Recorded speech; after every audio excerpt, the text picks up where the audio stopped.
निंदाशा है। आजकल आप देख रहे हो कि देश में कोरोना का कितना बड़ा खौफ फैला हुआ है। कोई भी देश इससे बचा नहीं है। हमारे देश में चारों ओर कितने सारे लोग मर चुके हैं इस बीमारी से, और सबसे ज़्यादा प्रभाव जो गरीब तबके के लोग हैं उनके जीवन पे पड़ा है। कोई भी बाहर निकलना नहीं चाह रहा है, एक दूसरे की हेल्प नहीं करना चाह रहा है। ऐसे में कुछ कोरोना योद्धा हैं जो अपनी जान को जोखिम में डाल के चौबीसों घंटे काम कर रहे हैं, केवल हमारी सेफ्टी के लिए, हमारी जान को बचाने के लिए। तो हम ऐसे लोगों के पास जा रहे हैं जिन्होंने दिन रात काम करा है, लोगों की सेवा करी है। उनके बारे में कुछ जानेंगे कि उनके पीछे भी उनकी पूरी फैमिली है, जो जो हमारे कोरोना योद्धाज हैं उनसे कुछ बातचीत करेंगे। और हम जहाँ जहाँ भी जा रहे हैं हम सभी मास्क का, सैनिटाइज़र का यूज़ कर रहे हैं, पूरी सुरक्षा की सामग्री लेके जा रहे हैं। मेरी पूरी टीम, हम सुरक्षा के साथ जा रहे हैं। और दोस्तों, अगर आप लोग वीडियो देख रहे हैं तो प्लीज़ आप लोग भी सेफ्टी का पूरा ध्यान रखिए। चलिए आगे वीडियो देखते हैं। दोस्तों, अभी हम चलते हैं श्री राजेंद्र प्रेम सिंह रिस्ट के पास, जिन्होंने काफ़ी लोगों की हेल्प की है, कई बार ब्लड डोनेट करवाया है और यहाँ ऋषिकेश में हर ज़रूरतमंद को ब्लड दिलवाते हैं। इनके पास चलते हैं और कुछ इनसे बातें करते हैं। तो दोस्तों, जैसे कि आप लोग देख रहे हैं आजकल देश में कोरोना महामारी एक भयंकर रूप ले रही है, और इस महामारी के बीच में कई लोग कोरोना योद्धा बन के हम लोगों के बीच में और समाज के बीच में मैसेज दे रहे हैं। कितने लोग अपनी जान को जोखिम में डाल के लोगों की सेवा कर रहे हैं। तो इसी बीच में हम आए हैं अभी राजेंद्र विश जी के पास, जो समाज में काफ़ी टाइम से एक्टिव है और समाज सेवा कर रहे हैं। तो चलिए उनसे कुछ बातें करते हैं। तो सबसे पहले तो स्वागत है आपका हमारे यूट्यूब चैनल पे। मैं चाहता हूं कि सर आप कुछ बताएं अपने बारे में। सबसे पहले तो मैं आपसे आज्ञा लेना चाहूँगा मास्क उतारने के लिए। बिल्कुल, क्योंकि मास्क में एक्चुअली हमारी वॉइस क्लियर नहीं आ पाती है। जी जी, इसीलिए ना। हाँ, ठीक है।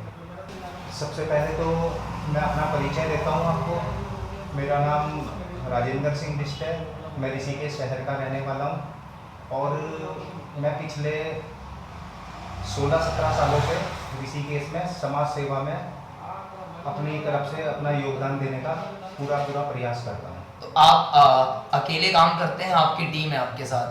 मैं अकेला तो कोई भी काम नहीं कर सकता।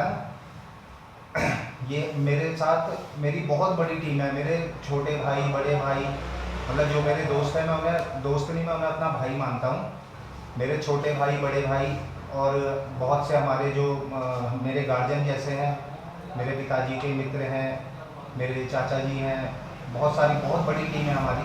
तो हम आपसी सहयोग से, एक दूसरे का सहयोग लेकर हम समाज सेवा करने का अपनी तरफ से पूरा। अभी जो कोरोना महामारी थी, आपने फील्ड में उतर के लोगों की हेल्प की, तो थोड़ा सा उसके बारे में बताइए कि क्या क्या करा आपने, कैसे कैसे करा। हाँ, क्योंकि बहुत सारी प्रॉब्लम्स होगी जब आप लोग फील्ड में जाते हो। कई लोगों को ये भी टेंशन होती है कि यार हम इनके साथ क्यों जाएं, अगर वो बीमारी हमें लग गई तो आप अपनी टीम को कैसे गाइड कर रहे थे, और लोगों के घर घर जाके आप लोगों ने राशन पहुंचाए, कितने लोगों को खाना खुना दिया आप लोगों ने? सबसे पहले तो जब ये कोरोना महामारी शुरू हुई थी हमारे देश में 22 मार्च को माननीय प्रधानमंत्री जी के आह्वान पर लॉकडाउन की घोषणा हुई थी। तो 23 तारीख को हमने पहले तो हमें समझ में नहीं आया कि ये हुआ क्या। 23 तारीख को जब पूरे के पूरे देश में, पहले तो एक दिन का लॉकडाउन हुआ था, फिर 23 तारीख को पूरे देश में लॉकडाउन की जब घोषणा हुई थी, तो फिर हमने देखा कि ऐसे तो समाज में के जो निचले तबके के लोग हैं, जो गरीब लोग हैं, अगर हम उन लोगों की मदद नहीं करेंगे तो उन्हें खाने की दिक्कत होगी, पानी की दिक्कत होगी, और भी मतलब बहुत सारी दिक्कतें होती हैं। तो वो दिक्कतें उन्हें हो सकती थी। तो उसके लिए हमारे बड़े भाई हैं रंजन अंथवाल जी, मैंने सबसे पहले बैठ के हमने योजना बनाई कि हमने लोगों की मदद करनी है, कैसे करना है, क्या करना है। उसके लिए पहले हमने बाकायदा एक व्हाट्सएप ग्रुप बनाया। उसमें हमने जो भी हमारे सहयोगी हैं, जो हमारे छोटे भाई हैं, बड़े भाई हैं, जो समाज के हर सेवा के लिए हर क्षेत्र में हमारी सहायता करते हैं, हमने उन सब लोगों का एक व्हाट्सएप ग्रुप बनाया। फिर सबसे पहले उसमें रंजन अंथवाल जी ने अपनी तरफ से योगदान दिया, कुछ धनराशि के रूप में। आपने कच्चा राशन दिया है या पके हुए खाने वगैरह? मैं वही बताना चाह रहा हूँ आपको। फिर हमने उस ग्रुप के माध्यम से हमारे पे एक ठीक ठाक अमाउंट जमा हो गई। फिर उससे हमने राशन खरीदा। राशन खरीद के फिर पहले हमने लोगों के लिए कच्चे राशन की व्यवस्था करी। तो जो गरीब लोग थे उनके घर घर जाके पहले हमने राशन पहुंचाया। पहले हमने समाज में जाके पहले देखा कि भाई जहाँ जहाँ पे गरीब लोग रहते हैं उनके लिए हमने वहाँ पे जाके पहले उन्हें चिन्हित करा। फिर उसके बाद हमने उनके पास जाके उनकी पूरी लिस्ट तैयार करके उनके घर घर हमने राशन पहुंचाया, छोटे बच्चों के लिए दूध की व्यवस्था करवाई। फिर उसके बाद हमारा मेरे जो दोस्त हैं जो मतलब ठीक ठाक अच्छे मतलब संपन्न है, जो मतलब अच्छी नौकरियां कर रहे हैं, मतलब अच्छे ओहदे पे अच्छे पद पे हैं, तो उन लड़कों को मैंने बोला कि भैया ऐसा है कि एक एक दिन हमने सबने अपने क्षेत्र के पहले तो हमने अपने क्षेत्र से ही अपना काम शुरू करा था। तो हमने अपने क्षेत्र में जो जितने भी लगभग 300 से 350 लोग ऐसे थे जो मतलब बाहर के प्रवासी लोग यहाँ पे रह रहे थे, जो दिहाड़ी मजदूरी का कार्य करके अपना रोज़ का जीवन यापन कर रहे थे। तो उनके लिए हमने पहले तो हमने 7-8 लड़कों ने पहले ये व्यवस्था बनाई कि भैया आज आप खाने की व्यवस्था करोगे, उसके अगले दिन दूसरे वाले जो मेरे मित्र थे वो करेंगे। तो 8 लड़कों ने हमने पहले उनके डेली के खाने की व्यवस्था करवाई। तो फिर उसके बाद डेली कितने लोगों तक जाता था खाना आपका? पहले तो जो डेली का जो खाने की व्यवस्था हुई तो पहले हमने 150 से शुरू करी थी, फिर वो करते करते करते करते वो 550 तक पहुँच गई। ये बहुत अच्छा काम करा आपने। कितने दिनों तक करवाया आपने ये? पहले तो हमने अपने जो मित्रों के माध्यम से, जैसे आज आपने कर दिया, कल मैंने कर दिया, उसके अगले दिन दूसरे मित्र ने कर दिया, तो ऐसे तो पहले तो हमने 8 दिन करा था। 8 के बाद फिर और हमें देख उन 8 लोगों को देख के और लोग भी जागरूक हुए। फिर और लोगों ने भी अपनी तरफ से सहयोग करना शुरू करा। तो हमने लगभग 1.5 महीने तक ये व्यवस्था चलाई। सर जैसे कि आप देखते हैं लोग खाना बांटते थे और फोटो वगैरह क्लिक करवा के डालते थे, तो इस चीज़ में आपका क्या कहना है?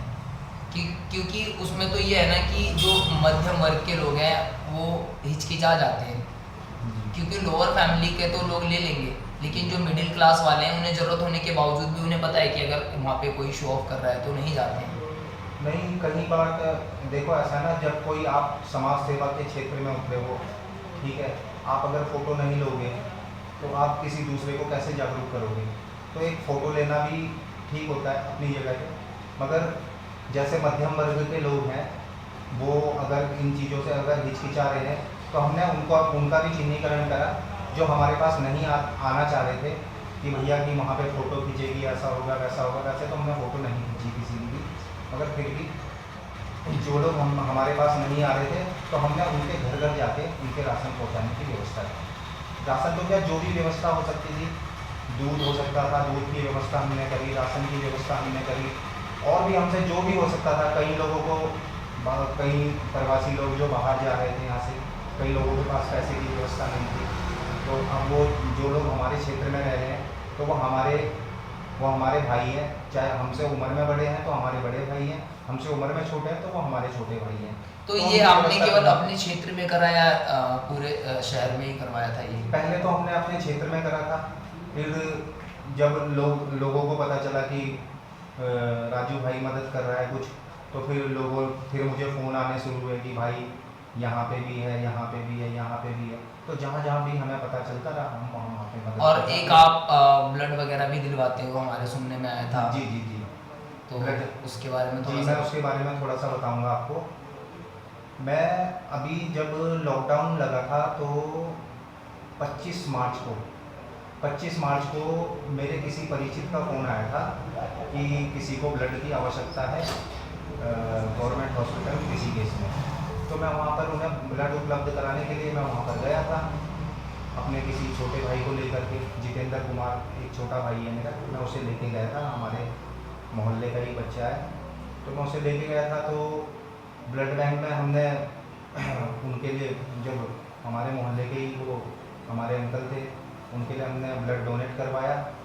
तो ब्लड बैंक के इंचार्ज जो हैं वो मेरे परिचित हैं, वो मेरे पिताजी के मित्र हैं, और उन्होंने मुझे बोला कि विष्णु जी ऐसी ऐसी बात है, हमने सुना है कि आप काफ़ी लोगों को ब्लड की सहायता करवाते हो। तो मैंने कहा जी बिल्कुल, मैं अपनी तरफ से कोशिश करता हूँ। तो उन्होंने बोला कि हमारे ब्लड बैंक में लॉकडाउन की वजह से ब्लड की बहुत ज़्यादा शॉर्टेज हो रही है, तो आप कुछ करो उसके लिए। मैंने कहा चलो ठीक है, मैं कुछ करता हूँ। मैंने कहा आप ये बताइए मैं क्या कर सकता हूँ उसमें। उन्होंने कहा कि सबसे पहले तो ब्लड बैंक में जो ब्लड की शॉर्टेज हो रही है उसकी पूर्ति होना बहुत आपने जरूरी है। कितने लोगों का ब्लड डोनेट करवाया था? अभी अब लॉकडाउन में अगर देखा जाए तो मैंने पूरी लिस्ट बना रखी है, लगभग 210 लड़कों ने हमारे। बहुत ही बढ़िया काम करा आपने। मैं बस ये जानना चाहता हूँ सर कि आपको इसकी प्रेरणा कहाँ से मिली कि मैं ब्लड डोनेट करवा सकता हूँ या जहाँ पे ब्लड की कमी है वहाँ दूँ? ऐसा क्या था आपके माइंड में कि आपने ये शुरू करा? मैं आपको थोड़ा सा जानकारी देना चाहूँगा। जब मैं 17 साल 4 माह का था तो उस समय मैंने अपनी ज़िंदगी में सबसे पहली बार रक्तदान करा था। कोठारी नर्सिंग होम हुआ करता था पहले हमारे ऋषिकेश में, तो उसमें मैंने सबसे पहली बार रक्तदान किया था। किसी को रक्त की आवश्यकता थी तो उन्होंने मेरे से संपर्क करा। तो उस टाइम मैं काफ़ी छोटा था, मुझे नहीं पता था कि कैसे खून निकाला जाता है, क्या क्या होता है। वो भैया परेशान थे बहुत ज़्यादा। उन्होंने बोला कि छोटे भाई ऐसी ऐसी बात है। मैंने कहा ठीक है भैया, मुझे ले चलो, अगर मेरा निकलता, अगर मेरा ब्लड ग्रुप मैच होता है तो बिल्कुल आप मेरा ब्लड ले सकते हो। वहाँ गए, वहाँ पे लगभग 6-7 लोग थे। ऊपर वाले की कृपा से मेरे अलावा और किसी दूसरे व्यक्ति का वहाँ पे ब्लड मैच नहीं हुआ और मुझे अपनी ज़िंदगी में सबसे पहली बार रक्तदान करने का सौभाग्य प्राप्त हुआ है। बहुत बहुत शुक्रिया। तो हम थे अभी राजेंद्र मिश्र जी के साथ। बहुत बहुत शुक्रिया सर, आप बहुत अच्छा काम कर रहे हो और हमारी शुभकामनाएं आपके साथ है कि आप शहर में ऐसे ही काम करते रहें। धन्यवाद। बहुत बहुत धन्यवाद।